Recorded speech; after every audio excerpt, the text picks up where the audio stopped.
میں امارات میں بے شمار پاکستانیوں سے ملا اور ان کی کہانیاں سنی. 18,000 سے زائد صرف پاڑا چینار کے لوگ جن میں تقریباً تمام اہل تشیع مسلک سے وابستہ ہیں وہ ڈپورٹ ہو کے پاکستان بھیج دیے گئے. ان کی نوکریاں ختم کر دی گئی ہیں, ان کے ویزوں میں توسیع نہیں ہے. کوئی پاکستانی آج کل وہاں کوئی کمپنی نہیں کھول سکتا ہے, کوئی بزنس میں پارٹنر جمع نہیں کر سکتا ہے, اور کوئی بھی پاکستانی جو ہے وہ اپنے ورک پرمٹ کو ایکسٹینڈ نہیں کر سکتا ہے. ٹھیک ہے. پاکستانیوں نے بتایا, جناب علی محسن نقوی صاحب نے بیان دیا کہ یہ جھوٹ ہے.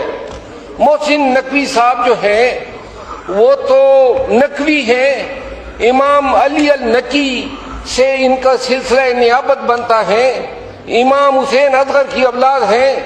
کیوں کر یہ اپنے مسلک کے لوگوں کے حوالے سے غلط بیانی کر رہا ہے؟ آپ کو سن کے حیرت ہوگی کہ امارات میں پاکستانیوں کا وہ حال ہے. 10 دن تک ان کو جو ہے جیل میں رکھتے ہیں, وہاں ان کی ویڈیو بناتے ہیں, ان کو ننگا کرتے ہیں. صرف پڑا چینار سے جو ہیں 8,000 جو اہل تشیع سے مسلک سے وابستہ ہیں وہ ڈپورٹ کر دیے گئے, اور حکومت جو ہے وہ تو چل ہی رہی ہے ان اوورسیز پاکستانیوں کے جو ریمیٹنسز ہے. باقی وہاں پہ نہ کوئی پاکستانی آج کل کاروبار کے لیے کمپنی کھول سکتا ہے, نہ کوئی پارٹنر ایڈ کر سکتا ہے.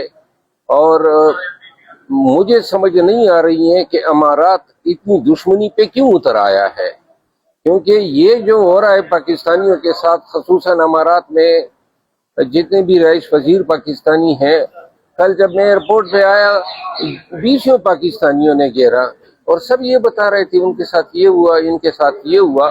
ہماری وزارت خارجہ کیا کر رہی ہے؟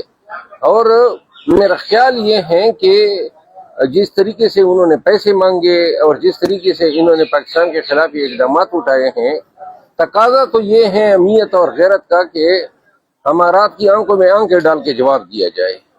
یہ پاکستانی ہیں, ایک آزاد ملک کے شہری ہیں, یہ جانوروں کی طرح سلوک کے حقدار نہیں ہے. اور میرا خیال ہے کہ پاکستان جو ہے عملی طور پہ کم از کم 1 ارب ملک کو ضرور آنکھیں دکھائے.